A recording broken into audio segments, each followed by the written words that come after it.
Wonder what the chances are of this guy riding right up my arse. Pretty good, I'd say. Pretty good.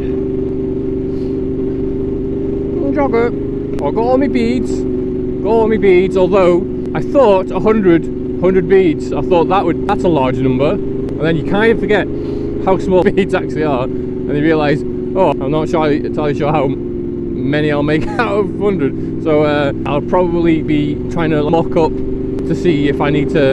I'm probably going to need to buy more, realistically. I just need to see how many. And then they are done and dusted. Just like this little shit behind me. As of this video, I'm still quite not there yet. I think I'm 4 away at this moment in time. I'm a gnat's pube away. That's how close. I mean, I don't quite know what the next sort of like goal would be. But hey, for all I know, I get banned before I hit 1,000. Retaliatory strike from the car peasants. Oh, they don't like being called car peasants, do they? Oh, they don't like that. Although, I think I've set a record of my own amount of comments. I do include mine, but only when mine's a reply, right? Because otherwise I'd just be able to spam my own comment section with my, that would be cheating. But as long as I'm replying to someone, my comment counts to the total. And I hit 94 or 96 or something like that. There's a couple of guys just couldn't let it go. Even when I told them what I was doing, that I was literally just milking them for engagement, and kept writing dangle and putting like little fish hook emojis and stuff like that in the chat. They wouldn't drop it.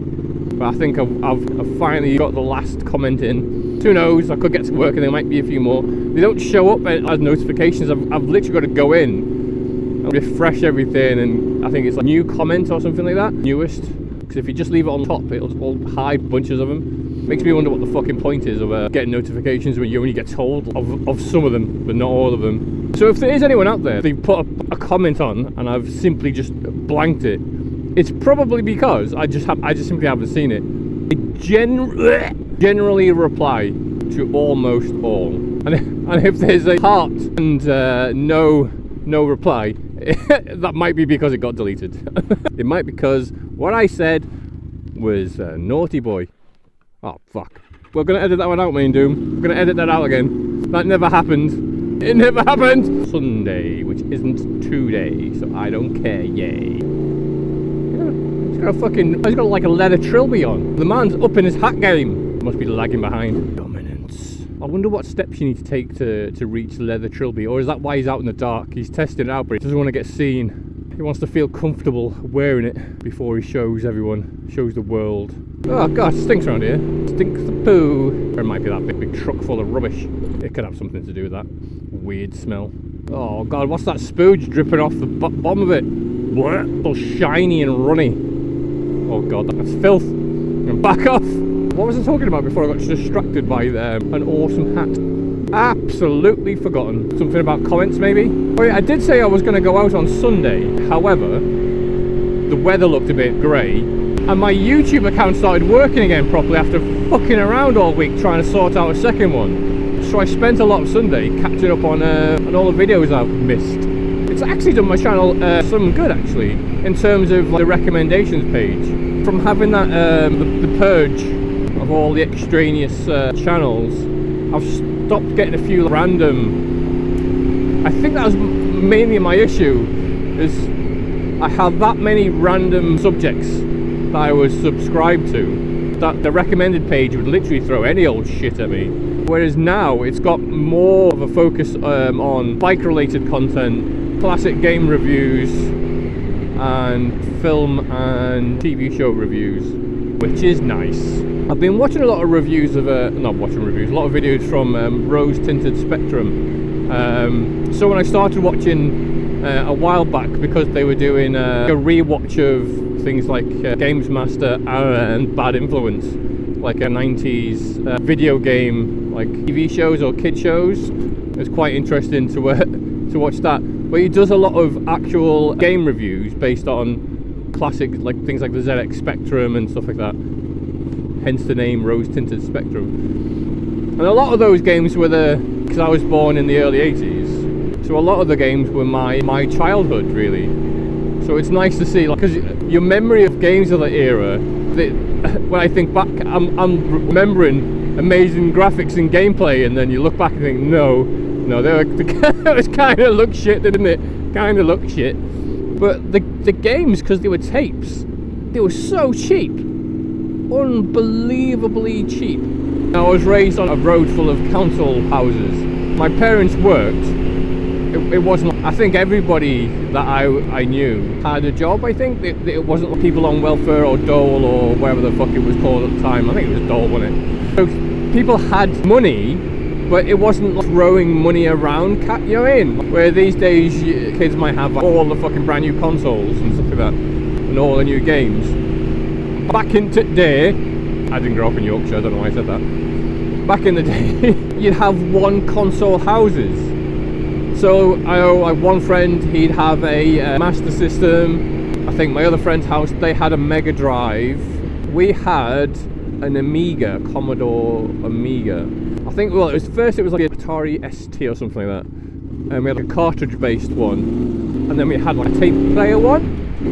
One friend had an Amstrad, Commodore 64. Another one had the Spectrum. So when one person, say one kid would have their birthday and he'd get his one game, and then we'd all pile around their house playing it until we get booted out. Do you know what I mean? So every time someone gets a new game, we're all around their house playing it. And then when those of us with disc and tape-based systems realised the beauty that is piracy, oh god, all the games in the world then, all of them. I remember being around my friend's house on a Saturday morning, and he brings this game out, and he's all like hush hush about it, like drugs or something proper illegal, because the machines weren't in bedrooms. They're usually in like back rooms or so, access for the entire family if so desired. We were being really hush hush about it and loading it up, which usually takes like a fucking hour. But it was How to Be a Complete Bastard, and I remember this game, like, because you go around and you'd be like, you're at a party and I think you've got to get people to leave the party without getting yourself kicked out or something along those lines.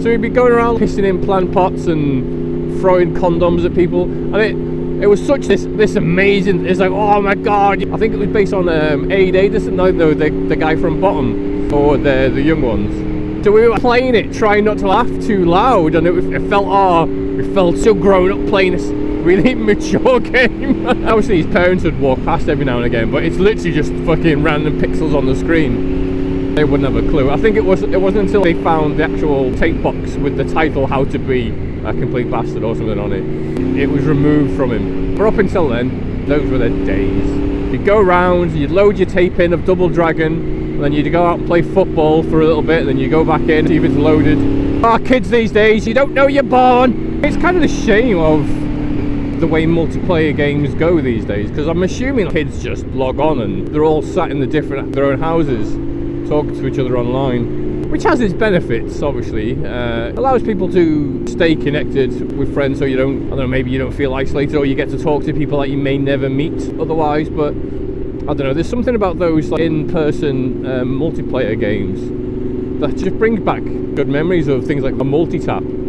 Or you know, playing like Worms. I don't know whether you know the game Worms, where you have like your team of 4 and you gotta like destroy the other worms. Like, it'll be like you and 4 other friends on a map, and you gotta like destroy your enemies, because it's a turn-based thing. The amount of friendships you've redefined, and bargains and all pleas and deals to be made if you just target someone else and not them. Those were the days. To be fair, I stopped playing a lot of online competitive games while ago, many years ago, mainly because it's just I was getting quite angry. I'm becoming a very angry man. It's usually when you're in a game and your success depends on not your skill alone, but the skill of the people, like strangers, in the match. So it doesn't matter how well you perform, all that can be taken away. League of Legends, basically. Oh god, so mad. And the higher in the league you rise, the more disdain you have for other players, and especially of any beneath your rank. World of Warcraft was a big time sink of my life. I played it from when back in the day you'd 40 of you all online trying to kill a boss and stuff like that. but I made the horrific mistake of, because I don't know for anyone who's never played these games, because you'd have, like, say, like a guild or a clan or a group. Guild in Warcraft's case, you'd have one guild master, and then you'd have basically officers or a council or something along those lines, where one main leader and then others, and you'd all have like little wanky titles sometimes. You'll have class leader. You know, like if you were a hunter, you were made in charge of all the other hunters. Oh, really petty shit. It really was horrific. But trying to get like 40 people online at the same time was such a chore, and they wouldn't have to just bring themselves. They'd have to be like, they'd have the equipment, and no, they didn't need to be ready for it. In some cases, they weren't even allowed in the dungeon unless they'd done prerequisite quests and stuff like that. Fucking hell. So being in charge of a guild at the time was, oh god, it was like kindergarten or something. It was unreal. Amazing. Enjoy that. Peanut butter. Guess what I had for breakfast? At one point in the game, we moved as a group of friends en masse to a brand new server full of basically everyone's at the start at the same point, and we rose to the top of that server, the top guild, the #1. But it sounds good, getting realm firsts and all the rest of that stuff, as long as you don't consider that we were massively behind every other guild on all the other servers, because one of the downsides of playing on a brand new server was a lot of brand new players. So there was a lot of like trying to teach people how to play. God, it was like herding cats sometimes. I think it was more impressive that we managed to do it, considering the considerable handicap we had. Dominance and God. I'm surprised those cars behind me are still moving, considering the light was hitting amber as I went through it. Naughty, if you ignore what speed I was doing. Naughty other drivers, not me though. See, I don't know with modern games whether it's just a fact of age, maybe, that I'm no longer as excited to play these new games, or they don't grab me as much as they used to. I can't fully think that that's an age thing. I enjoy books and anime now just as much as I've always done, right? Even though a lot of story beats and things are a little bit more cliche these days, and a lot of stories have been done before. Alright, what's that? Mitsubishi? Right.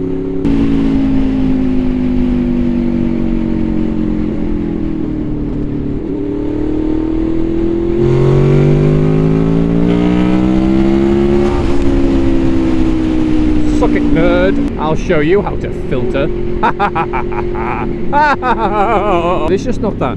I know there's a lot of that, the DEI and modern games for modern audiences, which don't exist, by the way. I don't know who this modern audience is, but every time something's made for them, it doesn't sell. A film made for modern audiences will tank. A game made for modern audiences will tank. So I don't know who these people are, but they just don't like fun things. I enjoy a good old RPG, good old Dragon Age, but this new one just looks, oh god, it just looks shit, doesn't it? Looks absolute dog wank. Dominance. I tend to find most of my time gets absorbed into little indie games where it's all gameplay. Sometimes the games don't last very long, but you have a lot of fun for the time they're with you.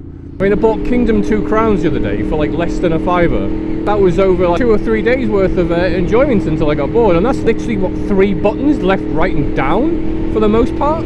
Oh come on, taxi shit. Well, I suppose until games are good again, I'll be stuck playing They Are Billions and riding my bike.